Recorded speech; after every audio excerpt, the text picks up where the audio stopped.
Hey guys, Millrick77 here. It's Monday, the 15th of October, I believe. It's looking nice and shitty outside. Yeah. HPR's last video said it was raining. Usually, when he says it's raining over there, it ain't long before it's raining here. I don't know if we're in the same jet stream or whatever you want to call it, but I found out ever since I started watching YouTube that whenever HPR or Marcel Jean says it's raining or something like that, usually within 24 hours it's fucking doing the same thing here. We're right at about 65, or I guess you'd call her 18, and it's not too bad, but I'm gonna shut this door. It's just a little chilly for the baby, so I'm gonna come over here and turn the heat on. Yeah, just flip this up.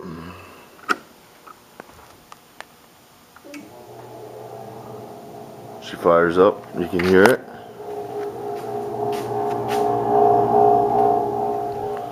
And I got her set to 95. Let's turn that down.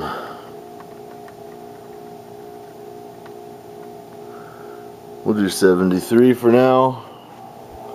Let her warm up in here. We'll put the baby right by the heat, so she's nice and toasty. But here's that collision job, guys. We have one of those. This is a piece of shit. Well, I don't know. I think they've come a long way, but I wouldn't drive one. Hyundai Elantra. This is a, yeah, you hear that shit? Is it on this sticker? Or is it on the other one? Yeah, right there. 2012 Hyundai with a duct tape window. Hey, I know somebody that's good at plasticking windows. I think his name is Bams. But yeah, this is what we got here. Let me rip this off. Oh, we don't need this no more.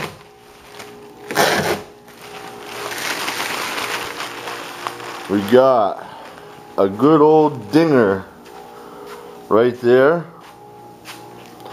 right on the body line, right on the little there, and this fender's tore up.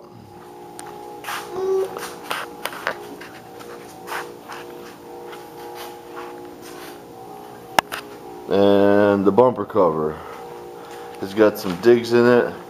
Now, this guy is old, and there's a story behind this. If you guys look back at my old videos and you see that Chrysler 300M that I fixed, that was this guy.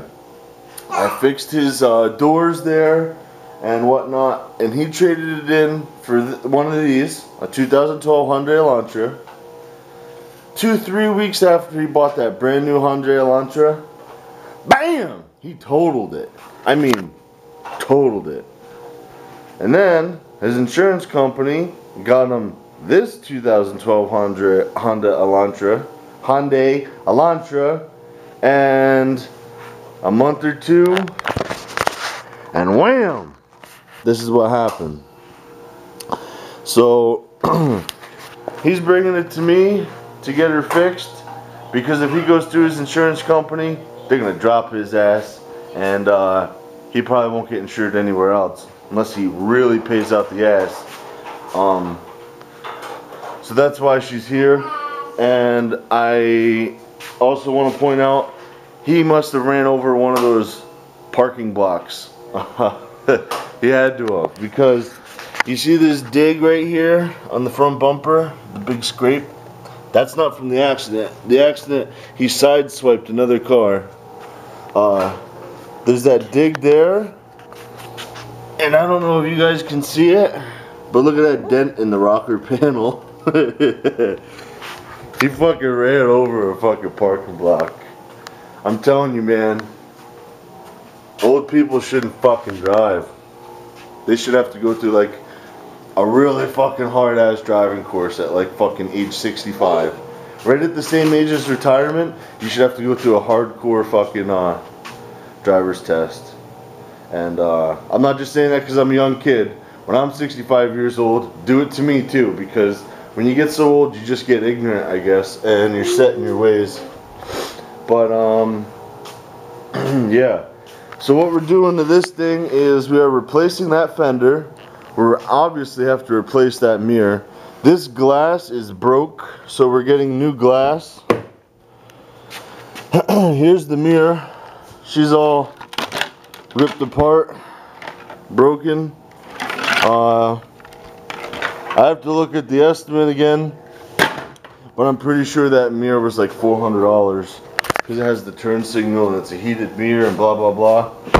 Yeah, $400 mirror. I know they wanted $470 for that wheel, and the only reason why they were replacing that wheel is because it has scratches on it. I'm going to take thinner, I'm going to wipe all that black off, and it'll be fine. You'll just have a little curb rash. But supposedly what had happened here is she's driving along, and a logging truck was coming the other way, and I guess both of them just were a little bit too close to the line, and it looks like he rubbed the logging truck's tire, and when the logging truck hit the mirror went down and bent in the door there. But that's what happened here. And a guy is supposedly filing a claim against his insurance company, saying that he was behind the logging truck and he hit the truck too. It's supposed to be a Chevy something gold or tan, and the guy is saying that his rear quad cab door, his whole bedside, and his cab corner is all fucking crushed in. And I'm looking at this car and I'm thinking, no, that couldn't have happened. All this is rubber from the tire. I can rub this off with my my finger. You see that? There is no metal to metal contact on this car at all. This guy rubbed against a huge tire on the log truck.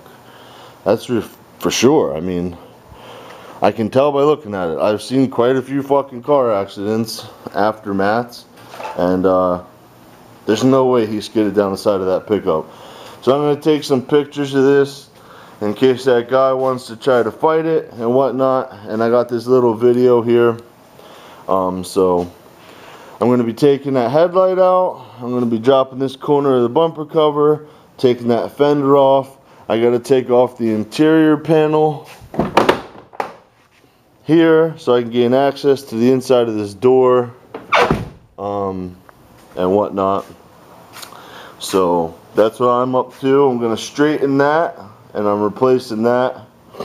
That's what I'm up to. So I'll bring you guys along after I get her ripped down and tore apart, and we'll go from there. Hey guys, Millrick77 here. I already got the headlight out and the front fender off. I think I've been out here 15 minutes maybe. I got this door panel to take off, and I just wanted to point out, some of you guys may not get the privilege of working on fucking newer cars. When I was in a shop, that's all I worked on. In school, we worked on a lot of newer cars and older cars. I just wanted to point out, a lot of these newer cars, there's little hidden compartments where the screws go. Like this, there's a little door you gotta look for. And sometimes on these newer cars, like this switch, the whole thing will pop out and there'll be like a screw down inside this little pocket. Or sometimes a plastic trim panel like this will pop off and there'll be like a screw up here or a screw down here. And they hide it on you, and it makes it a real pain in the ass because you don't know where to pry and where not to pry, and you end up getting a little plastic clips. You end up fucking breaking them off, and then you're fucked. You end up gluing the piece back on the door and hope it never pops off on the customer. But you just got to take your time and look for those hidden screws. Once you do one or two, it ain't hard to do a different make of a car. And then when you get through all the different makes, you end up remembering, and you can take them off like with your eyes closed. But been out here for 15 minutes. The fender came off, headlight came out, dropped the front left bumper cover. This car's coming apart really nice and easy. It helps when all the connectors and plastics, clips and fucking screws are all brand new, and you can get them out really easy. But getting moving. Okay guys, I got the door panel off, and how these come off is you take out the screws that are securing the like handles and whatnot to the door. You got these clips that go all the way around, and they just pop in the holes in the door. So you got to get brave. I usually go from the underside of the door, that way no one can see it. I usually use my snap-on clip tool, and I just work it under there and give it a little pop, and the whole thing pops off. You slide it up off of the belt molding drip edge, whatever you want to call it there. And now what I got to do is I got to take this interior panel off so I can gain access to the inside of the door panel where that dent is right up here. So looks like it's a whole bunch of 12 millimeters the whole way around. Thumbs up to Hyundai for this right here. This is the door handle cables, and as you guys know, when you install inner door panel, it's a pain in the ass to hold it there and get these little fuckers in. Hyundai has these set up where you just clip that whole thing in, and look at that, it clips into the door panel. No fuss, no muss. I really like that. But what I gotta do is I gotta take this wire harness off of the door, or at least loosen it up so I can gank this panel out. I also need to get this off because I have to replace the glass. So that should be fun. And bunch of 12 millimeters, take off this wire harness, and hopefully she pops off. So I'll bring you back. Okay guys, I got it ripped apart here. I got the door completely gutted. I got to vacuum up that glass. I got my handle and everything there. When I do doors, I like to put the hardware right next to the door. I don't know, it's just a nice habit I've gotten into. Instead of bagging it, I put them all right in a little pile right next to the door. That way, even if you have to get in it and drive it, you don't have to touch any of those parts. I got the complete wire harness disconnected out of the door. I got the door handle taken out and the latch, the whole door. This is just a shell with a couple of rubber seals left in it. Where the mirror mounted was all bent to fuck. I hammered and dollied it back straight enough to install the mirror. That's the only repair I did so far. I got the headlight out, the fog light out, the fender off. I got her all stripped down here, ready to work on her. And there's the fender and the wheel and all that good stuff there. The bent belt molding. Say that a couple times fast. Bent belt molding. But yeah, I got me a list written here of stuff I want. On my matrix pad, my PPG supplier absolutely loves the matrix fucking notepad. But I got my little list written here, make and model of the car, the paint code, blah blah blah. And I'm gonna head over to the paint store right now and fulfill my list and get the shit on the road. So I'll talk to you guys later. Hey guys, I'm back. It's a little bit before 3 o'clock, like 10 minutes to 3 or so in the afternoon. I went to the paint store today. I was there for a while. So I took the sheet metal off this morning. Didn't take very long. 20 minutes, half hour tops. And I've been out here straightening the metal for about 50 minutes, almost an hour now. And I'm ready for some Bondo, just about. I got the metal worked around pretty straight there. If I use my straight edge, my trusty straight edge, and I go across here, you guys see that little bit of a gap? that's where the Bondo will be, and at nowhere is it more than an 1/8 inch thick. And considering that this was pretty heavily creased right in here, I worked that out pretty well. I welded studs here, and I had my hammer here, and as I would pull on the slide hammer, I'd hit here at the same time, so it was like bang, bang, bang, hitting here and pulling here all at the same time, and I kind of worked her around, and I got her pretty damn straight, that's for sure. Now what I'm going to do is I'm going to take some 80 grit on my DA, you know, and I'm going to feather this back before I apply my Bondo, because that just makes it easier. I also got this straightened out where the door was hitting the fender and it was bent out. I got that straightened out with a hammer and dolly and some studs there.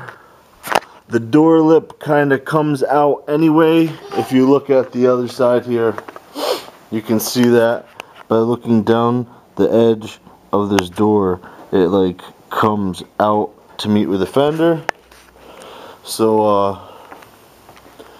yep, that's what I'm going to do. I'm going to hit this with some 80 grit and feather back that paint, and then I'm going to apply my Bondo. I'm probably going to stop for now and do that later this evening. I got to take care of the baby.